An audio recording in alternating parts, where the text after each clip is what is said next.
Hi dears, welcome back to our channel. എല്ലാവർക്കും പുതിയ വീഡിയോയിലോട്ട് സ്വാഗതം. അപ്പോൾ ഇന്ന് ചെയ്യുന്നത് നല്ല ഭംഗിയുള്ള ക്യൂട്ടായിട്ടുള്ളൊരു നെക്ലസും അതിന് മാച്ചായിട്ട് ഒരു സെറ്റ് കമ്മലുമാണ്. അപ്പോൾ നമുക്ക് ആദ്യം തന്നെ മെറ്റീരിയൽസ് നോക്കാം. മെയിനായിട്ട് ബ്ലൂ കളർ കുന്താൻസ് ആണ് എടുത്തിരിക്കുന്നത്. രണ്ട് ഭാഗത്തും ഹോളുള്ള ടൈപ്പ് കുന്താൻസ്, പിന്നെ beads white colour, golden colour, പിന്നെ ജംപറിങ്സ്, ബാക്ക് ചെയിൻ, പിന്നെ കോർക്കാനായിട്ട് നമ്മുടെ ഫിഷിംഗ് വയർ, ടൂൾസ്, കട്ടർ, പ്ലെയറൊക്കെയാണ്. അപ്പോൾ നമുക്കിനി സ്റ്റാർട്ട് ചെയ്യാം. ആദ്യം തന്നെ ജംപറിങ് എടുക്കാം. അതിലോട്ട് ഈ ഫിഷിംഗ് വയറാണ് നമ്മൾ ആദ്യം കോർക്കുന്നത്. അപ്പോൾ രണ്ടറ്റവും എടുത്ത് ജംപറിങ്ങിൻ്റെ ഉള്ളിലൂടെ കോർക്കാം. കോർത്ത് നമുക്കിതിൻ്റെ ഉള്ളിലൂടെ ഇട്ട് ലോക്ക് ചെയ്തിട്ട് അത് ഇൻ്റർലോക്ക് ചെയ്തിട്ട് വലിച്ച് ടൈറ്റ് ചെയ്യാം. അപ്പോൾ നെക്സ്റ്റ് നമുക്ക് ബീഡിങ് സ്റ്റാർട്ട് ചെയ്യും. ആദ്യം തന്നെ ഒരു ഗോൾഡൻ കളർ മുത്തെടുക്കാം.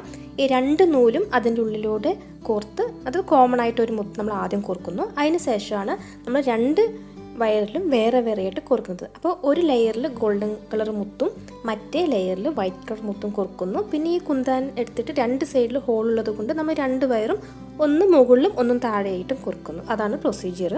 അപ്പോൾ ആദ്യം തന്നെ ഒരു ഗോൾഡൻ കളർ മുത്ത് കോർത്തു, പിന്നെ കുന്താൻ കോർത്തു, അതുപോലെ താഴെ നമ്മൾ വൈറ്റ് കളർ കോർത്തു, ആ കുന്താൻ്റെ താഴെയുള്ള ഹോളിൽ കൂടെ കോർത്തു. ഇതേപോലെ നമുക്ക് എത്ര ലെങ്ത് വേണോ അത്രയും കോർക്കാം. ഞാനിവിടെ ചെറിയൊരു നെക്ലസ് പോലെയാണ് കോർക്കുന്നത്. ബാക്ക് ചെയിൻ ഇടുന്നുണ്ട്.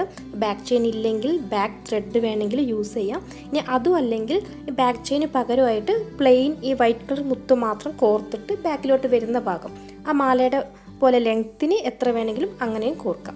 മുത്ത് മാത്രമായിട്ട് കോർക്കാം. അപ്പോൾ നമ്മൾ ഇതേ പ്രൊസീജിയറിൽ ബാക്കി കൂടി കോർത്തെടുക്കാം.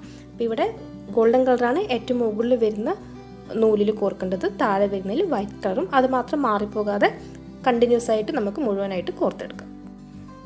പിന്നെ ഈ കുന്തൻ നമ്മൾ റീറ്റെയിലായിട്ട് വാങ്ങിക്കുകയാണെങ്കിൽ ഒരെണ്ണത്തിന് 1 രൂപയൊക്കെ വരും. ഹോൾസെയിലായിട്ട് 100 എണ്ണമൊക്കെ നമ്മൾ പാക്കായിട്ട് വാങ്ങിക്കുമ്പോൾ 80 രൂപയ്ക്ക് കിട്ടും. ഞാനിത് വാങ്ങിച്ചത് ഒരു പാക്ക് 24 എണ്ണം ഉള്ളതായിരുന്നു. അപ്പോൾ അതുകൊണ്ട് തന്നെ ഈ മാലയിൽ ഞാൻ 22 കുന്തൻസാണ് യൂസ് ചെയ്തിരിക്കുന്നത്. ബാക്കി 2 എണ്ണം കമ്മലിനും. അങ്ങനെ 24 എണ്ണമാണ് ഞാൻ വാങ്ങിച്ച പാക്കിൽ ഉണ്ടായിരുന്നത്. അപ്പോൾ നമ്മൾ അത്രയും ഒരു നെക്ലസിൻ്റെ ഒരു ലെങ്ത്തിനുള്ളത്രയും കോർത്ത് കഴിഞ്ഞു. പിന്നെ ആദ്യം തന്നെ കോമൺ ആയിട്ട് ഒരു ഗോൾഡൻ കളർ മുത്ത് കോർത്ത പോലെ തന്നെ നമ്മൾ ലാസ്റ്റ് അവസാനിപ്പിക്കുന്ന ഭാഗത്തും അതേപോലെ 2 നൂലും കൂടി ഒരു ഗോൾഡൻ കളർ മുത്തിൽ കോർക്കാം. പിന്നെ നമുക്ക് ജംപറിങ് ആണ് കോർക്കേണ്ടത്. ആദ്യം നമ്മൾ ജംപറിങ് കോർത്തിട്ടുണ്ട്. അതേപോലെ തന്നെ മറ്റേ ഭാഗത്തും ഒരു റിങ് കോർക്കാം. അതും ജസ്റ്റ് ഒരു നൂലിൻ്റെ ഉള്ളിൽ കൂടെ കോർത്ത് രണ്ടറ്റവും കൂടി ചേർത്ത് നന്നായി കെട്ടിടാം. 3 കെട്ട് ഞാൻ ഇടുന്നുണ്ട് ഇവിടെ. 3 കെട്ടിട്ട ശേഷം നമുക്ക് അവിടെ ഒന്ന് തീയിൽ കാണിച്ചിട്ട് ഉരുക്കാം. കാരണം അത് ഫിഷിംഗ് വയർ ആയതുകൊണ്ട് കുറച്ച് മിനുസുള്ളത് കൊണ്ട് തന്നെ അത് അഴിഞ്ഞു വരാൻ സാധ്യതയുണ്ട്. അതുകൊണ്ട് ജസ്റ്റ് ഒന്ന് അതിൽ ഒരു ലൈറ്റർ കാണിച്ച് ഉരുക്കി കഴിഞ്ഞാൽ അതവിടെ നിന്നോളും. അപ്പോൾ ഞാൻ ആദ്യമേ പറഞ്ഞു, നല്ല ഈസി ആയിട്ട് പെട്ടെന്ന് ഉണ്ടാക്കിയെടുക്കാൻ പറ്റുന്ന നല്ല ഭംഗിയുള്ളൊരു നെക്ലസ്സാണ്. ഈ കുന്താൻസൊക്കെ യൂസ് ചെയ്യുന്നത് നല്ലൊരു പ്രത്യേക ഭംഗിയാണ് കാണാനും. അപ്പോൾ വലിയ വലിയ മുത്തായതുകൊണ്ട് നമുക്ക് ചെയ്തെടുക്കാൻ ഒരുപാട് പാടൊന്നുമില്ല.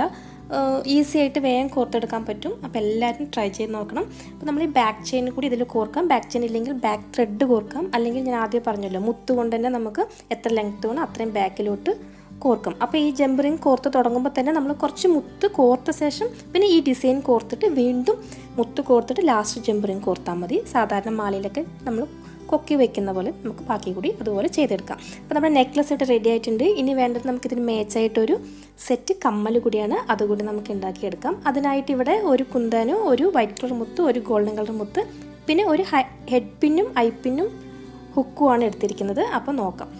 ആദ്യം ഹെഡ് പിൻ എടുത്തിട്ടുണ്ട്. ഹെഡ് പിന്നിലോട്ട് നമ്മൾ ആദ്യം വൈറ്റ് കളർ മുത്താണ് കോർക്കുന്നത്. നമ്മൾ നെക്ലസിൻ്റെ താഴെ വരുന്നത് വൈറ്റ് കളർ ആയതുകൊണ്ട് കമ്മലിൻ്റെയും മാച്ചായിട്ട് താഴെ വൈറ്റ് കളർ വരുന്ന പോലെയാണ് കോർത്തിരിക്കുന്നത്. അപ്പോൾ നമ്മൾ ലെങ്ത്ത് എത്ര കണക്കാക്കിയിട്ട് കട്ട് ചെയ്ത് മാറ്റി ഒരു ലൂപ്പ് അവിടെ ഉണ്ടാക്കാം. ലൂപ്പ് ഉണ്ടാക്കിയ ശേഷം നമ്മൾ ഈ കുന്താൻ്റെ താഴെയുള്ള ഹോളിൽ ഇത് കോർക്കാം. ഓക്കെ, കോർത്തിട്ട് നമുക്ക് ഈ ലൂപ്പ് ക്ലോസ് ചെയ്യാം. അപ്പോൾ ലൂപ്പ് ഉണ്ടാക്കുമ്പോൾ ലൂപ്പ് ഒരുപാട് ചെറുതാവരുത്. അതായത് കുന്താനിൽ ചേർന്നിരിക്കുന്ന പോലെ ടൈറ്റായിട്ട് ഇരിക്കരുത്, കുറച്ച് ഫ്രീ ആയിട്ടിരിക്കണം. ഇതുപോലെ മുത്ത് ഫ്രീ ആയിട്ടിരിക്കുന്ന പോലെ ആയിരിക്കണം നമ്മുടെ ലൂപ്പ്. അതിനുശേഷം ഐപ്പിൻ എടുക്കാം. ഐപ്പിനിൽ താഴെ ഒരു ലൂപ്പ് ഉണ്ടാകും ഒരു ഭാഗത്ത്. അത് ജസ്റ്റ് ഒന്ന് അകത്തിയ ശേഷം ഈ കുന്താൻ്റെ മുകളിലുള്ള ഹോളിൽ അത് കോർക്കാം. കോർത്ത് നമുക്ക് ലൂപ്പ് ക്ലോസ് ചെയ്യും. പിന്നെ ഈ ഐപ്പിനിലോട്ട് നമുക്കൊരു ഗോൾഡൻ കളർ മുത്ത് കോർക്കാം. മുത്ത് കോർത്ത ശേഷം വീണ്ടും നമുക്ക് ഇതിൻ്റെ മുകളിലൊരു ലൂപ്പ് ഉണ്ടാക്കണം. അപ്പോൾ അതിനായിട്ട് എത്ര ലെങ്ത്ത് വേണോ ലൂപ്പ് ഉണ്ടാക്കാൻ അത് കണക്കാക്കി ബാക്കി കട്ട് ചെയ്ത് മാറ്റാം. കട്ട് ചെയ്ത ശേഷം പ്ലെയർ യൂസ് ചെയ്തിട്ട് നല്ല ഭംഗിയിലൊരു ലൂപ്പ് ഉണ്ടാക്കാം. ലൂപ്പ് ക്ലോസ് ചെയ്യേണ്ട. ഇതിലോട്ട് നമ്മുടെ ഇയർ ഹുക്ക് കൂടി കോർക്കണം.